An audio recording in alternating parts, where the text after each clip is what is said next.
আমি ডাক্তার মতিউর রহমান। মূলত এই তথ্যগুলো আসলে বহু পুরনো। স্থানীয় ধর্ম অনুরাগী যারা বিজ্ঞ ব্যক্তিত্ব ছিলেন তারা 1803 সালে এই পিগনা রসপাল মসজিদটি নির্মাণ করেন। ধারাবাহিকভাবে এই মসজিদটি 1913 সালে পুনর্নির্মাণ করা হয়। আগে এই মসজিদটি এই অবস্থায় ছিল না, এখন বর্তমান যে অবস্থা ছিল এটা ছিল না। এটা সংস্কার করা হয়, এত জলস হচ্ছে, আলাদাভাবে মসজিদকে সরাই নিয়ে এসে স্থাপন করেছেন আর কি, আমি এতটুকু জানি। এখানে সবচেয়ে বড় কথা হলো এই মসজিদে বসে তদানীন্তন দিনে বিখ্যাত কবি কায়কোবাদ তার বিখ্যাত কবিতা রচনা আজান কবিতা রচনা করেছিলেন, যেটা বিশ্বব্যাপী বা বাংলাদেশব্যাপী সর্বজন সমাদৃত। শুনেছি কবি কায়কোবাদ, মহাকবি কায়কোবাদ সাহেব এখানে পিগনাতে যে একটা পোস্ট অফিস ছিল সেখানে উনি চাকরি করতেন এবং প্রতিদিন সে এখানে নামাজ আদায় করতেন এবং এই মসজিদে ঘাটে বসে তিনি একসময় এই আজান কবিতাটা, বিখ্যাত আজান কবিতাটা নির্মাণ করেন, যেটা পরবর্তীতে আলোড়ন সৃষ্টি করে মুসলিম জগতে। ভরপুরের যে ইব্রাহিম খান কলেজের যে প্রতিষ্ঠাতা এবং কবি ইব্রাহিম খান সাহেব পুরের পিকনা হাই স্কুলে সে লেখাপড়া করেছে। এখানে প্রতিনিয়তই কায়কোবাদ সাহেব এবং ইব্রাহিম খান সাহেব এখানে নামাজ পড়তে এবং কুশল বিনিময় হতো। এই সম্পর্কে আপনার কাছে কোনো তথ্য আছে কিনা? ধন্যবাদ খুব গুরুত্বপূর্ণ একটা প্রশ্ন করার জন্য। আসলে এই শৈশবাড়িতে বহু মনীষীর জন্ম হয়েছে। আরেকজন স্বনামধন্য ব্যক্তি প্রিন্সিপাল ইব্রাহিম খান সাহেব, শুনেছি যে উনি মহাকবি কায়কোবাদের সাথে আড্ডা করতেন এবং এই মসজিদে বাজামাত নামাজ আদায় করতেন।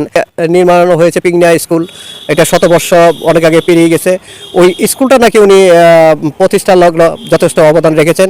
সবচেয়ে আরও বড় গুরুত্বপূর্ণ বিষয় হলো যে পিগনাতে একসময় এটা এখানে একটা নৌঘাট ছিল, যেখানে দ্বিতীয় রানী এলিজাবেথ তখন এখানে দুইবার এই শৈশবাড়িতে পদার্পণ করেছিলেন। ওই সোনালো মোড়ে আজানের ধ্বনি, মরমে মরমে সেই সুর বাজিল কি সুমধুর। প্রিয় দর্শক, বাংলা সাহিত্যে বিখ্যাত আজান কবিতাটি মহাকবি কায়কোবাদ লিখেছিলেন পিকনার এই রসপাল জামে মসজিদের বারান্দায় বসে।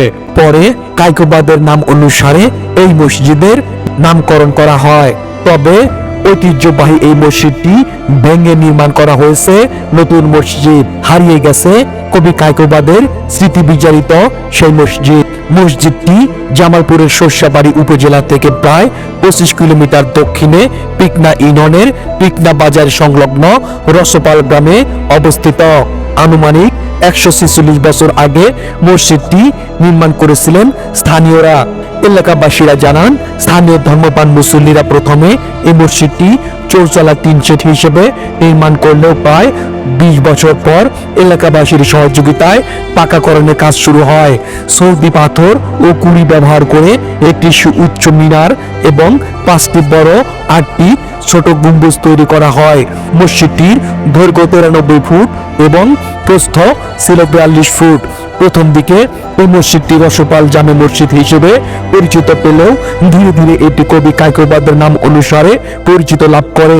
কায়কোবাদ ছাড়াও এই মসজিদে অনেক বিখ্যাত ব্যক্তি নামাজ আদায় করেছেন।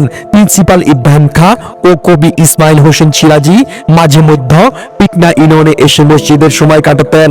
অবিভক্ত বাংলার তৎকালীন মুখ্যমন্ত্রী শেরে বাংলা একে ফজলুল হক, মাওলানা ভাসানী ও হোসেন শহীদ সোহরাওয়ার্দী এ মসজিদে এসেছিলেন। এছাড়াও সাবেক রাষ্ট্রপতি বিচারপতি শাহাবুদ্দিন পিকনা উচ্চ বিদ্যালয়ের শতবর্ষ উদযাপন অনুষ্ঠানে এসে মসজিদে নামাজ আদায় করেন। এর স্থাপত্য শৈলীর প্রশংসা করেন। সারা জেলায় এই মসজিদটি ছিল সবচেয়ে প্রাচীন স্থাপত্য। ব্রিটিশ পাকিস্তান আমলে এই মসজিদ অনেক বিখ্যাত লোকের পদচারণায় মুখরিত ছিল। কবি কায়কোবাদ পিকনা ইউনিয়নে পোস্টমাস্টার থাকাকালীন এই মসজিদে নিয়মিত নামাজ আদায় করতেন। মসজিদে সুমধুর আজান শুনে এই মসজিদের বারান্দায় বসে আজান কবিতাটি রচনা করেন। এছাড়াও কায়কোবাদের বিখ্যাত মসনশান কাব্যগ্রন্থটি অধিকাংশ লেখাই এই অবসর সময়ে এই মসজিদে বসেই রচনা করেন। মুসল্লিদের গোসল ও অজুর জন্য 1935 সালে মসজিদের দক্ষিণ পাশে নির্মাণ করা হয় বিশাল আকৃতির একটি পুকুর। পুকুরটি ছাড়া কবি কায়কোবাদের সব স্মৃতি আজ বিলুপ্ত। বর্তমানে মসজিদটি ভেঙে ফেলা হয়েছে, পাশেই তৈরি করা হয়েছে নতুন মসজিদ। স্থানীয়রা জানান, এই মসজিদে অনেক স্মৃতি বহন করে।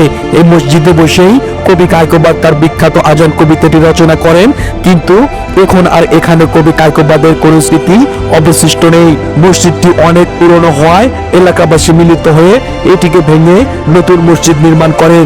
News desk, Mohammad Sohel.